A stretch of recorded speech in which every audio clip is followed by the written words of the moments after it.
Hello, my friends. We're going to continue discussing A Course in Miracles, and this is from Lesson 34. What I love about this lesson is that it's asking me for a paradigm shift, asking all of us for a paradigm shift. And it is, I could choose peace instead of this. Whatever it is that is occurring right now, I could choose peace instead of this. If I'm agitated, irritated, if I'm angry, if I am suffering, any ill effects given to me by the world, seemingly given to me by the world, I could choose peace instead of this. And how so?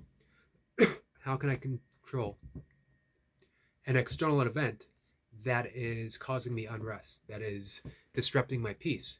And the answer is there is no external world. There is simply our projection of the world, how we see it, and that if we change our thoughts, we change the projection, which in turn changes the perception of the world. It's a simple formula. And we're not used to seeing things that way. We're used to saying, I could be at peace instead of this if this changes.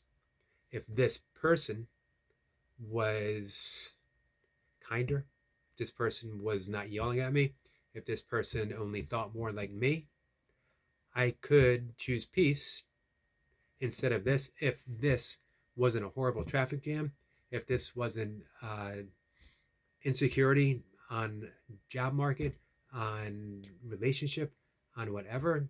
Easy. I could certainly choose peace over this. And even if this doesn't change, I would most definitely like to be able to choose peace. However, I don't have that option. Look at the mess. Look at the mess of the world. Look at the mess of the traffic jam. Look at the person that I'm arguing with. How could I possibly choose peace?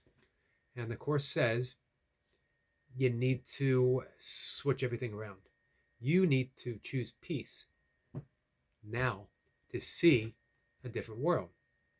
Don't wait for the world to change. It's not going to. Never has, never will. Not like that. However, we can change our perception of the world, and that gains some traction. Now the whole world, little by little, one person at a time, begins to change. We are now perceiving peace. Imagine that.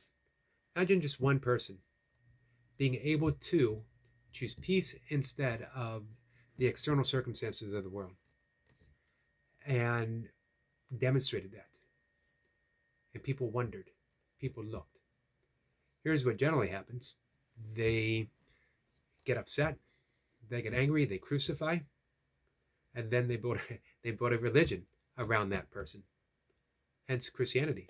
Jesus chose peace from the cross. Imagine that Jesus on the cross chose peace instead of what others would say he was experiencing. It's not to say that there wasn't pain, that there wasn't suffering, that there wasn't true anguish. He was on a cross. Of course so. However, he was able to choose peace instead of all that. And in that peace, he offered it as forgiveness to those who put him upon the cross.